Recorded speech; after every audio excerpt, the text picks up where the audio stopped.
And we are live. Hello to my Hi. incredible guest, Leslie Kimmelman. It's so wonderful to have you on the show. And before I forget, this is Mel Rosenberg, and I'm here with the Children's Literature Channel of the New Books Network, where I interview the most amazing, incredible, awesome authors, illustrators, editors, publishers, agents, and sometimes none of the above or all of the above. And Leslie, you come as close to being all of the above. Wow, that's a lot to live up to. An author and an editor. So welcome. I'm incredibly honored. And you publish so many books. It depends, you read sometimes it says Leslie Kimmelman has published over 40 books, and then it says Leslie Kimmelman has published over 50 books, and then Leslie Kimmelman has published over 100 books, but some are under pseudonyms. So I'm wondering now whether you can tell us your pseudonyms. Are you Chelsea Clinton?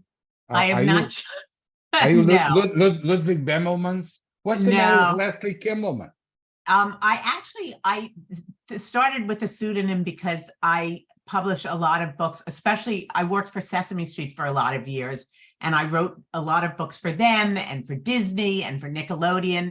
And I sort of felt like those weren't completely my books because they were based on characters that someone else had developed. So I thought, oh, I need another name for books that I just do as, sort of a writer for hire. So you're Jim Henson. I am not Jim Henson either. Oh. I actually chose my dog's name for my dog she's no longer with us, but her name was Jody, and she was a shelter dog. So she was a lot of different breeds, but my name is Jody Shepherd. That's my pen name. And if you go on Amazon, you'll see many, many books under Jody Shepherd. Okay. So now you're outed, you realize. I'm outed. Yeah. Not a big secret. No, but I have an even more secret question to ask you, Leslie. Sure. Can you tell me how to get to Sesame Street? For me, I went by car, but you can take the subway. Is there a Sesame Street? There is actually. The studio is in Queens, but the office in Manhattan, which is on Broadway, a number of years ago, I guess about 8-9 years ago, they ceremoniously named the block that it's on Sesame Street. So there actually is a Sesame Street now that you can go to, which is on 63rd and Broadway, I think. And we'll add a little asterisk below the interview how you can get there. So now everybody can know how to get to. There's not much to see. It's just an office building, but you can pose with the sign at least. It's a good story. Right. By the way, it's a good story. It's a really good story. I mean, okay, anyway, we're not going to go there today. Because we are celebrating book number 43 and 44, or 57 and 58. Or I don't even know myself. And you see, that's not fair, Leslie, because, there's so many aspiring authors listening to us who are waiting in the ranks. And you seem to publish. You have 2 books out last week on the same day. I did. This year has been a very crazy year.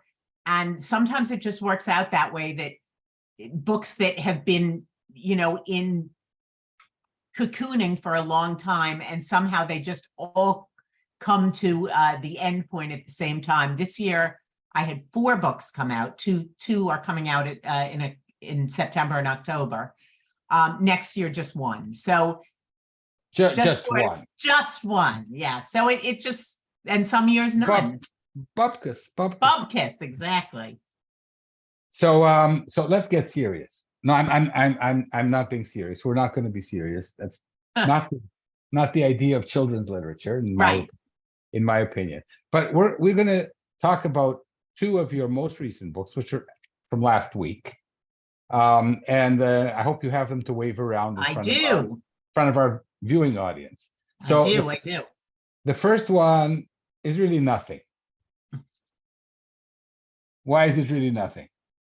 It's a book about Bupkes, which is actually the point of the book is that Bupkes really isn't nothing, it's something. And that I guess I hate using the word message because it always sounds so didactic, and it's not at all didactic. But I guess my point was that everything is something, and that things that you think are little and unimportant, actually everything you do makes a difference. And I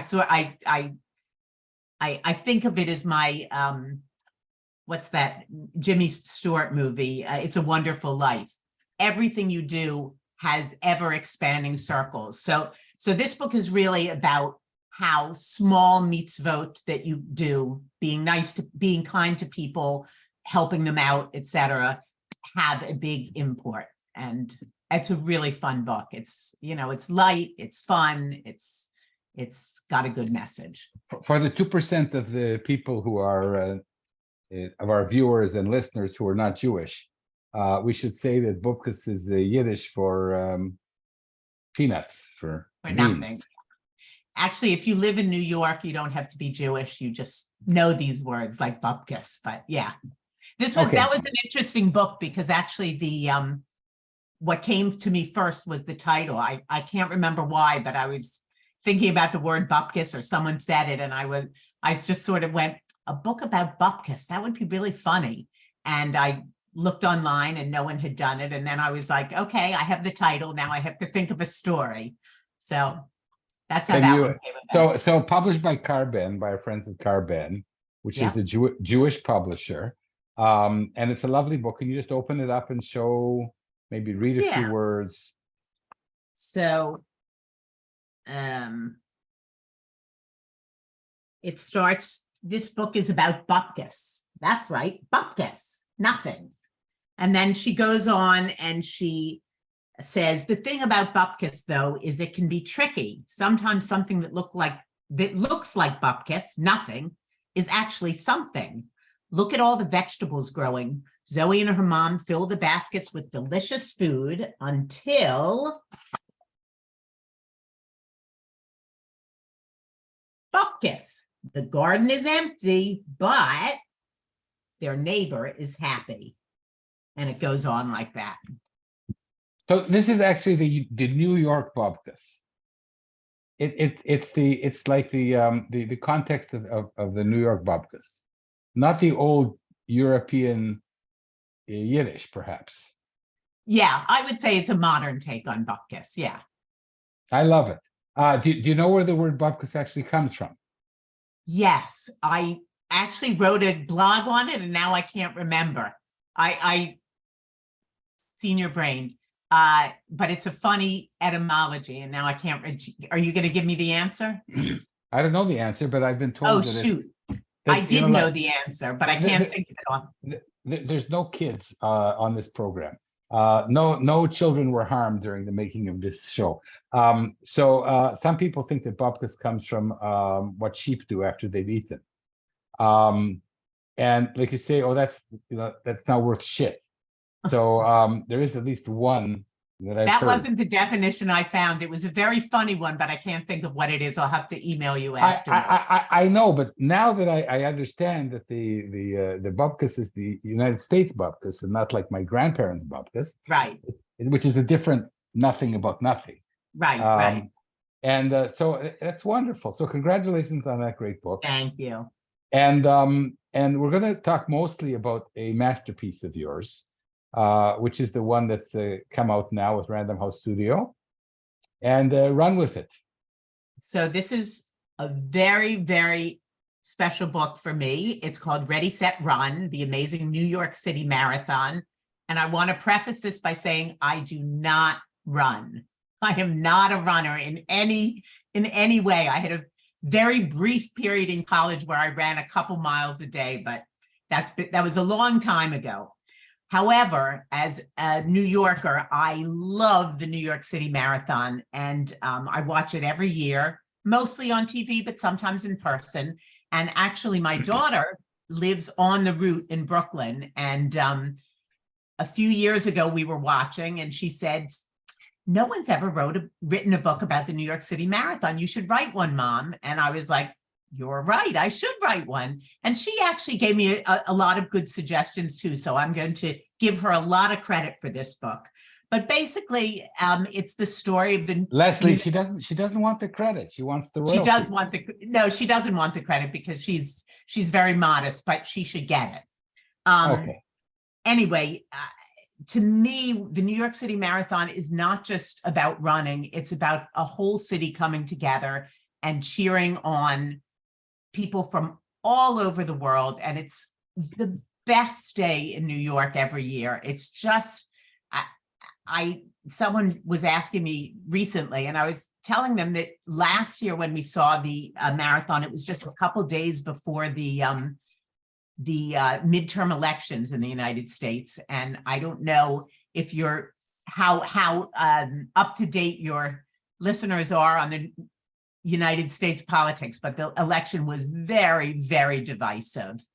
And yet, watching this race, there was not an inkling that there was an election going on. People were just so positive and so upbeat and cheered on everyone. And it's a real feel-good day. So that's what I'm hoping the book embodies, that spirit of just, cheering everyone on. Yeah, that's so, because all the politicians were busy running for elections. I guess so. But not a sign. I mean, you didn't see a single sign. So the book sort of starts out. But your book has, this book is gorgeous. The signs are so funny. The signs that along the mostly way. is the artist. I don't care. Show us your masterpiece. So the book starts out with people all over the world preparing for the race. Actually, they have more than 100 countries represented every year. And everyone is getting ready and they're practicing and they're choosing their lucky socks and their playlists and so forth. And then see Leslie, that in my humble opinion is what makes this brilliant. Okay, it's a slice of life. It's the people with the lucky socks and the lucky headbands.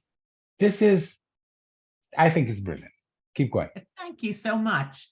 So anyway, the race starts in Staten Island. So here we are in Staten Island. Everyone is getting ready. And here comes the pièce de résistance. The book folds out and you see everyone is running. And if you ever see the New York City Marathon, I think one of the best things about it is that although there are some brilliant, elite, incredible runners at the front, there are also people from every walk of life. There are people, who just decide they want to have this on they want to check it off their bucket list. Not everyone is in the most amazing shape like the elite runners. Some people are running with friends, some people are running for a cause, some people are they have an amazing wheelchair division that if you see them, you're just bowled over.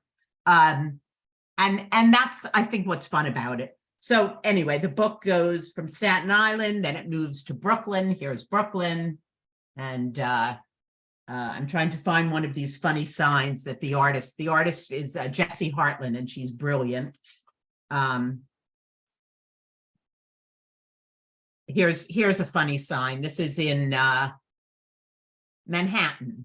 And she wrote, "You run faster than my mascara." Yeah. That was a good one. I love that one. Or there was another one, I think, "You are not even close to being finished." Or, they're just funny. Anyway, they what I'm missing is you haven't run Bupkes. Yeah, no, I haven't. There was no sign in that. I should have had her put a yarmulke in at least, but No, I didn't. You should have had a little advertisement for your other book. Yeah, that would have been good. You think you're running that Bupkes. It's hard to, you don't want to overstep your bounds with the artist. That it's their book too. Anyway, there they are in Manhattan, and finally at the finish line. And everyone then goes home to their hugs and baths and dinners, and anyway, it's a really fun book about a great day. And it's not just about New York. It's about cheering human accomplishment. That's what makes it brilliant. It's a very human Thank book you. about humanity. So and we should also speak to Jessie, because I don't have enough illustrators. And She's amazing, and she's done some really great books. I just read a book by her about the incident of a river burning that started Earth Day, that is brilliantly written and brilliantly illustrated. Everything she does is great. so what I wanted to ask you is, people like me, who are at the age of 71, get a publishing deal, and of course don't get to choose the illustrator. But you are an editor with decades of experience. I still don't get to choose the illustrator. You know, sometimes some editors, most editors now, will at least pass someone by me and say, what do you think of this person? But I have had plenty of books where I've had zero say. And in fact, one time, and I'm not going to say when, where I said, "Ooh, I don't really think this is the right person." And the editor said, "Well, I'm sorry, but we've already given them a contract." So yeah, very little say. This time she came by and said, "What do you think of Jessie Hartland?" And I was like, "Oh my God, I love her. She's terrific." No, so my editor asked me, and luckily enough, he made a wonderful choice, and Right. I'm so lucky. But here, you're also an editor. So the wonderful thing about these conversations is that sometimes we talk about things that we never really discuss. And here's the thing, you're an author. You've waited 5 years, 10 years. You have this wonderful, precious idea about the New York Marathon, and you write it, and it takes you a year or two, and you do research, and you go to the marathon. And well, you didn't run the marathon, so it's not really an own voices book, but it's almost an own voices book. Your daughter, I interviewed people. yeah, No, your and I daughter, interviewed a bunch of marathon runners. So. Leslie, it's all kosher. I'm not a big fan of the own voices shtick. It's an American thing. It's okay.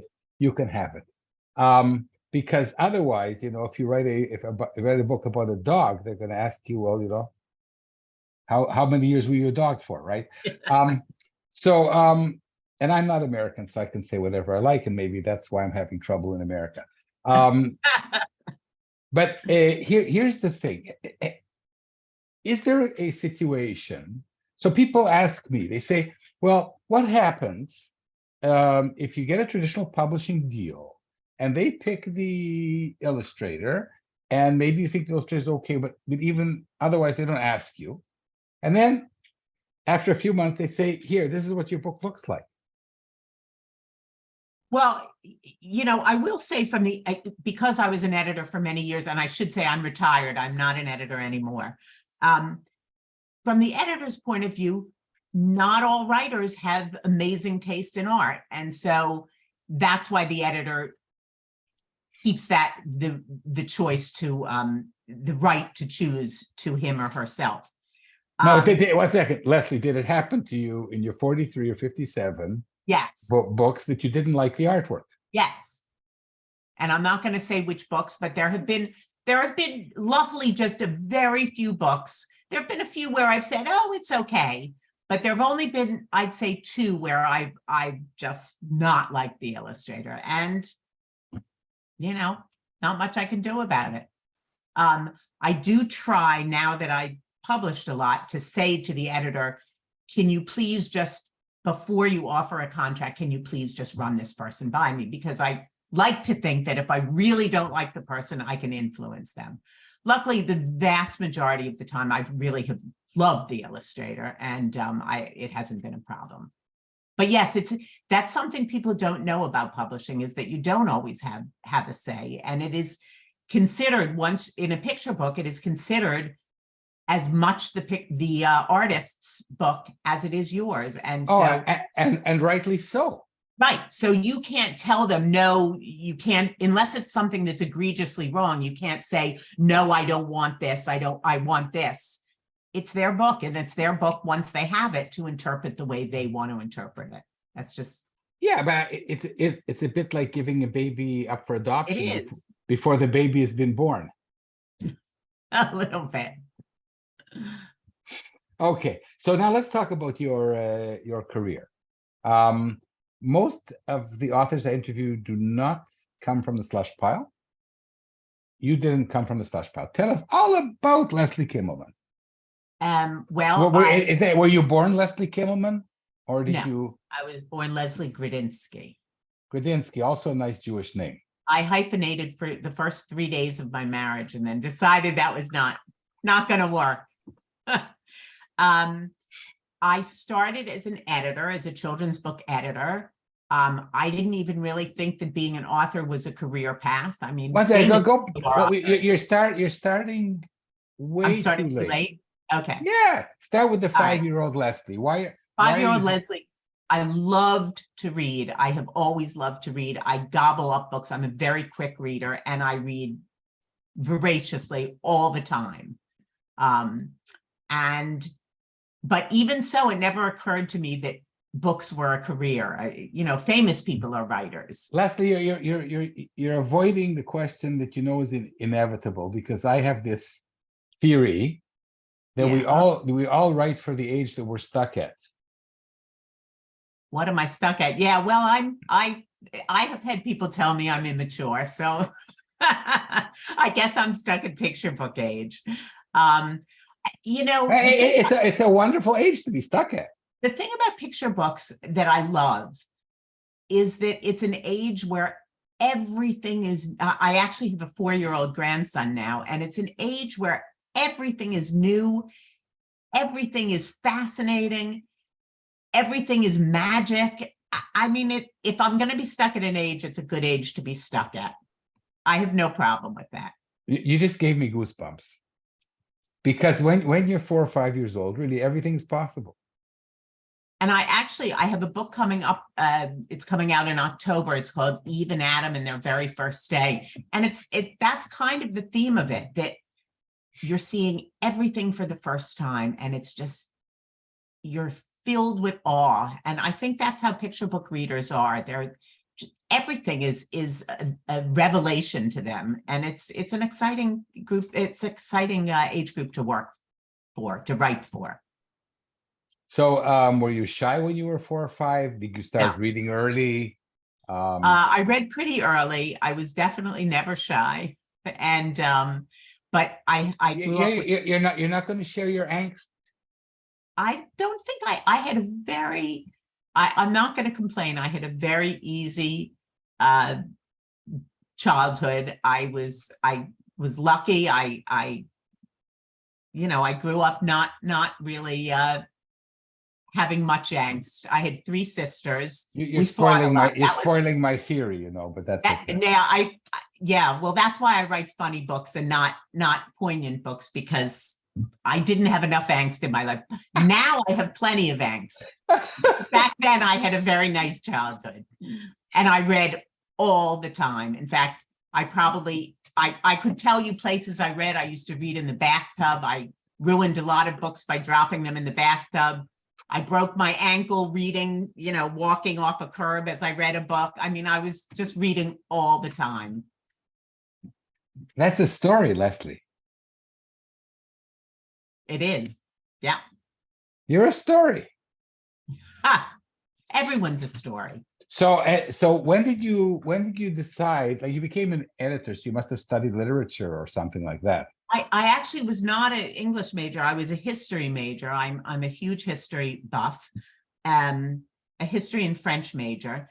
And I had no idea what I was going to do with my life. And then my senior year of college came, how these colleges always have these alumni come and talk about their careers. And someone came, she was from New York City. And in those days, everyone in New York City wore a black dress and a strand of pearls. And she came to talk, and she was a reader for Doubleday Book Club. And she said, I sit at my desk and I read all day. And it was like the proverbial light bulb. I was like, you sit at your desk and read all day? That's what I want to do.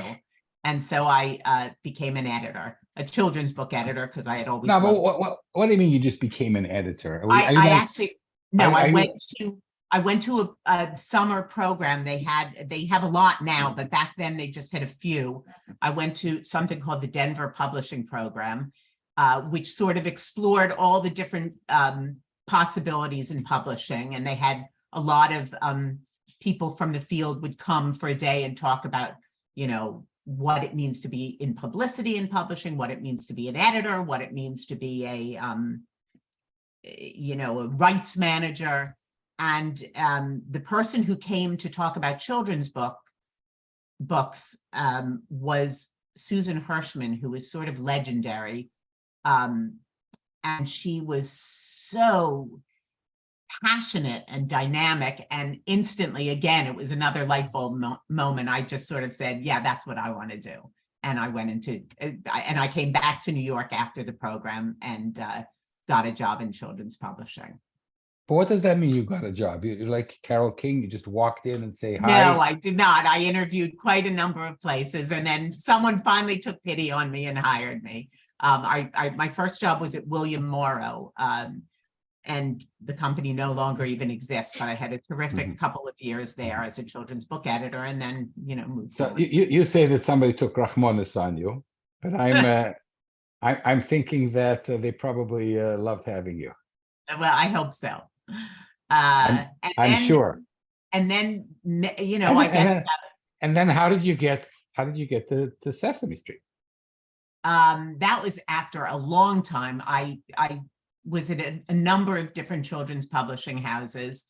And after my second child was born, I took some time off, a couple of years off. And believe it or not, when I was ready to go back, I saw an ad in the New York Times. People of another generation won't believe it, but that's how you got jobs. And there was a job, ad for Sesame Street magazine. And I thought, well, I've done books, I could do magazines. And I applied, went through a few interviews and got the job. And then I was there for another 25 years. So it turned out to be a really, really good move. And you know, Leslie, most editors, including several of my mentor heroes, they don't write. And many agents don't write. But you became a wonderful author. What is the difference between Leslie, who was an editor for many years, and then some coin dropped? What happened? I was at HarperCollins at the time. And as I said before, I didn't really think being an author was a job that normal people had. I thought that was sort of famous people were authors. And I had been at HarperCollins for maybe 2 or 3 years, and and was working with a lot of people, and it finally dawned on me, you know, you don't have to be. They're not famous. They're not famous. Yeah, you can just write a book. And I had an idea for here. I brought my first book. I did research. Fanny's Feathers or something. Franny's Fruits. Franny's Fruits, right. A little girl whose family has a fruit and vegetable stand at the side of the road. 1989. And I wrote down this idea, and another editor at HarperCollins liked it. And there I was. And at the time I thought, oh, you know, I'll write a book, you know, maybe 3 or 4 books in my lifetime. And I don't know, somehow here I am. Yeah, 50 books later. Yeah, that was not planned, just happened. So how did that just happen? Interestingly, I've written a lot of Jewish books. That's been a big part of my career. And that happened because my children at the time, it was a very different market. There were very few Jewish books out there. And I was looking for something for Hanukkah for my son, and there was not much to choose from. And so I wrote a book, just not about the story of Hanukkah, but about what a child would experience. You know, they would light the candles, they would spin the dreidel, light the menorah. And I wrote it, and it did really well, I think because there was literally no competition. And so then they came back to me and said, oh, well, can you write a companion book for Passover? So I did that. And then they said, can you write a book for the holy days? And I did that. And then I was sort of off and running. And a lot of my Jewish books now come because people come to me and say, you know, what do you have? Or have you thought about writing something about Purim or whatever it is? So that's been a big part of my career, but the other books, you know. So Leslie, I have a question that's important for me to ask you. Okay. As an aspiring author and a interviewer, I wonder about the process. Like for me, if you say to me, Mel, can you write me a story about Purim? It's going to be a shitty story because I'm trying to write for a market, for a request. I'm not thinking between the boxes. I'm not connecting absurd things. The only time I can write a story about Purim is if I'm thinking about old sneakers. I would say that's true. And there have been a lot of projects that I've turned down because they've said, can you do this? And I'm like, well, I don't really have any ideas. A lot of times I'll just say, let me get back to you. You know, let me think and see if there's anything that comes to me. But, you know, working for Sesame Street, I also got very used to writing for something. You know, they'd say, we need a book about Elmo and healthy habits. And so it's sort of a way of training your brain to work a certain way. But I do agree, you don't want to start the process of writing for something. You want to let the ideas come. You don't want to really say, well, I'm going to write a book about the marathon because it's very popular right now or whatever. You want to sort of let your ideas play themselves out. How about, you know, your book, coming back to your wonderful book, it's not really about the marathon. In other words, you cover the bases and you have all these little inserts, you know, fun fact, the marathon is 26.2 miles long and ich weiß. But it's really what I love about it, and everybody should buy it. The people listening to the podcast who have not seen the book and the spreads that have the double fold out, you just run and buy this book. Run 26 miles to buy this book. You don't have to run 26 miles. In fact, you can even do it at your computer. Yeah, no, I know that's a marketing thing, but I think the people should run 26 miles and then buy the book. Okay. And they should get a discount. I was trying to the marathon discount. Yeah.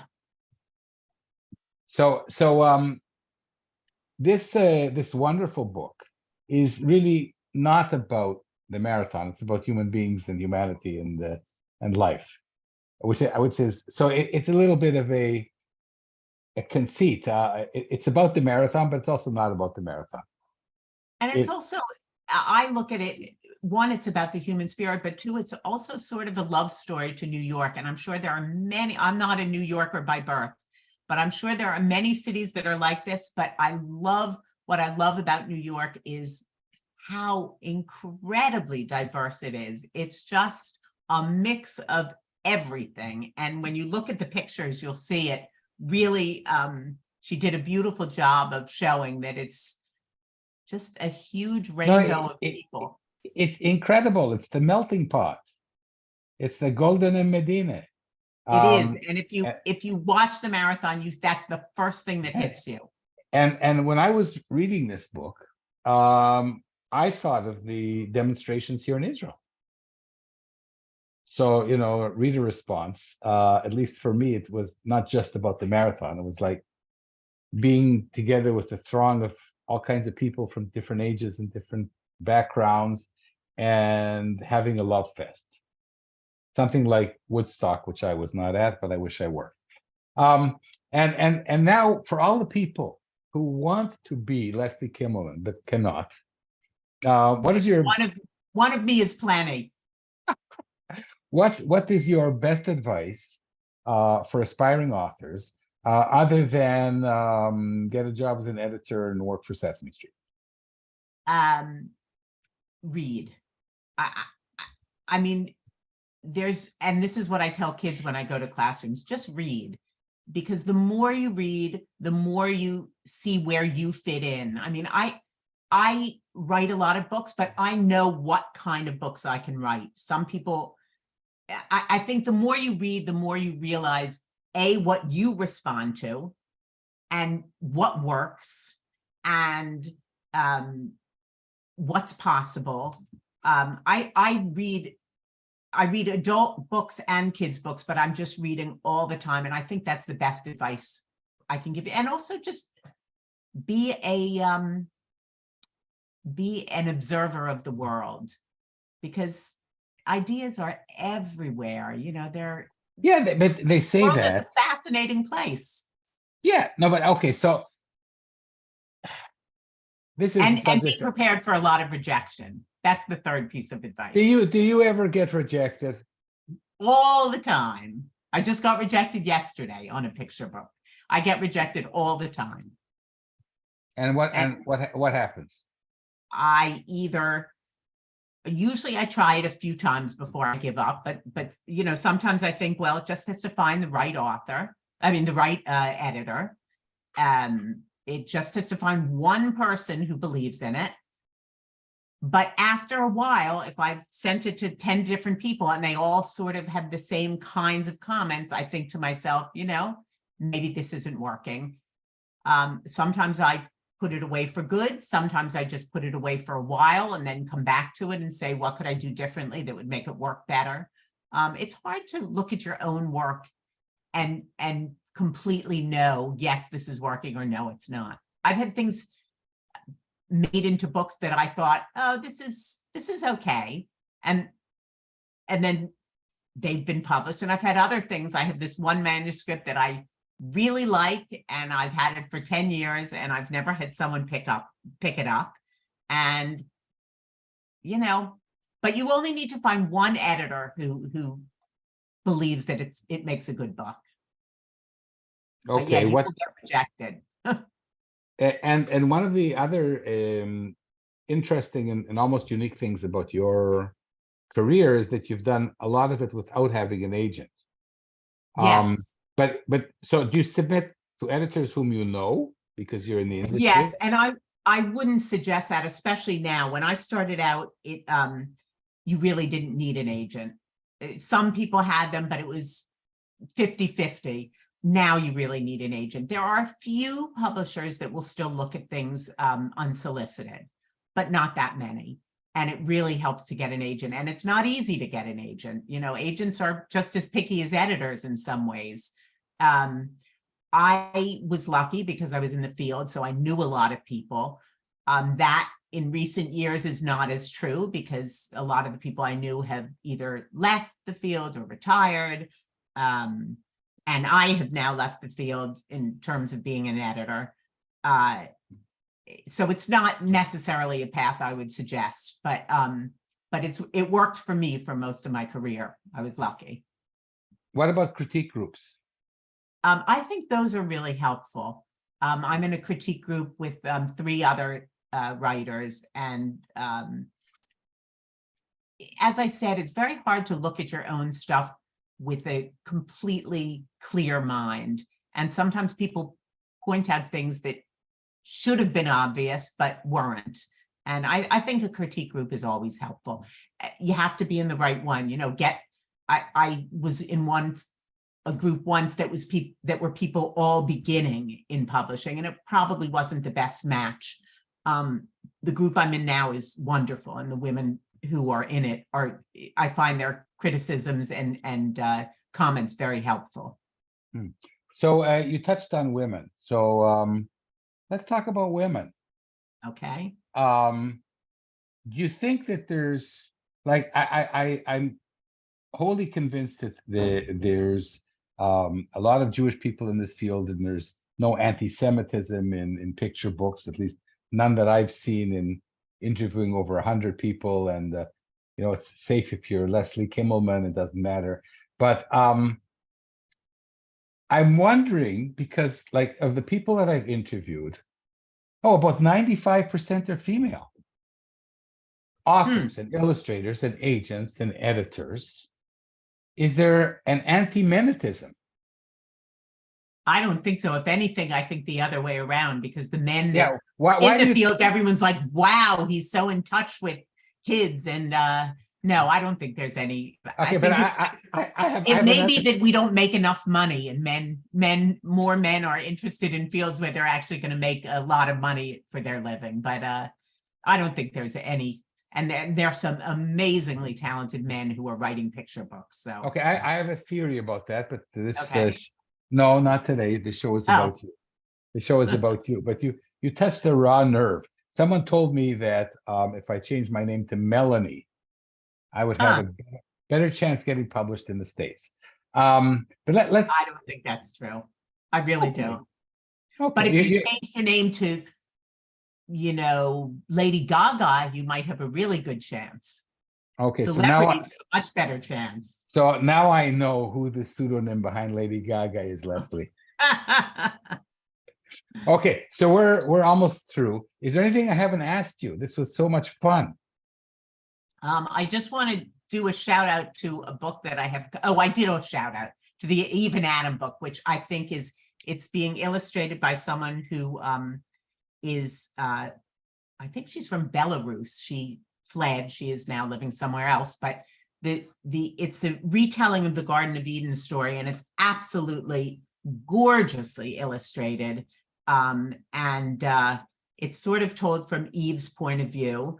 And it was written during the pandemic. So it's sort of that idea that what do you do when you have no idea what's coming next? It's not the whole Adam and Eve story. It's just the first night.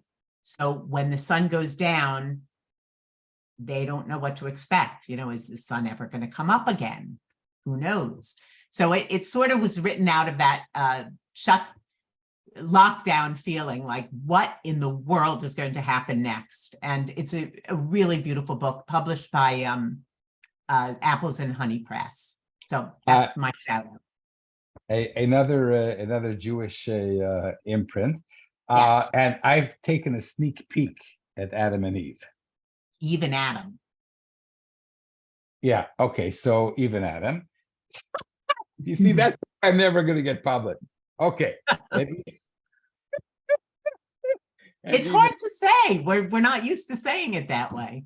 Exactly. So it's like saying jelly and peanut butter, Yeah. So I've had a look at your book, a sneak peek, and it's delicious, and it's very interesting the way the illustrator hides the nakedness.